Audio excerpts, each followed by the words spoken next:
It's Monday, May 1st, 2023. Let's talk about the news. From Al Jazeera, Erdogan returns to Turkey election campaign trail after illness. Turkish President Erdogan made his first public appearance in several days over the weekend following what his staff have called a stomach infection, but which led to an unusual and to some alarming late-night television interview in which he did not look at all well and had to end the interview ahead of schedule.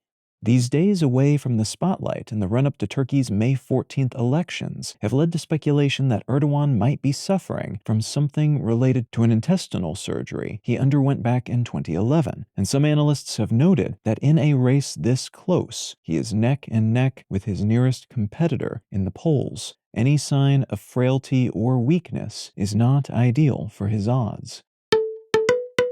From Reuters, yuan overtakes dollar to become most used currency in China's cross-border transactions. China's yuan currency became the most used currency for cross-border transactions in China in March for the first time ever, accounting for 48.4% of all such transactions that month. This reflects progress in China's desire to replace the USD for these purposes as part of a larger effort to weaken the United States' economic sanctions leveling capabilities, which are partially reliant on the dominance of the USD for such transactions. The USD became the go-to currency for most country-to-country trades in the wake of World War II, and China has found new traction in their efforts to usurp that dominance over the past year or so, as Russia, Iran, and other governments that have fallen afoul of the USD-dominated system have sought out alternatives.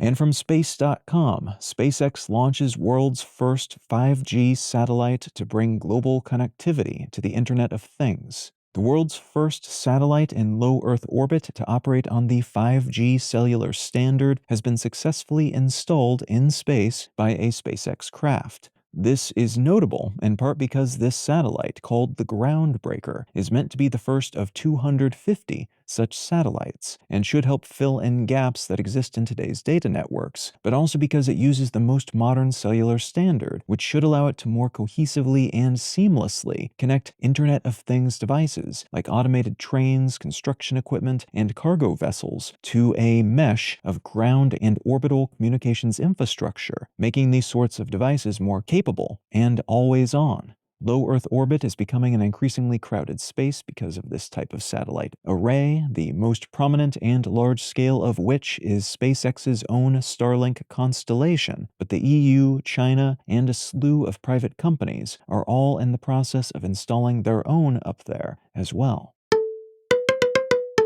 If you're finding some value in One Sentence News, consider leaving a quick review wherever you get your podcasts and/or sharing the show with a friend. You can find out more about this show or subscribe to the email version at onesentencenews.com. And you can support this and other related projects, like the Let's Know Things and Brain Lenses podcasts, at understandery.com.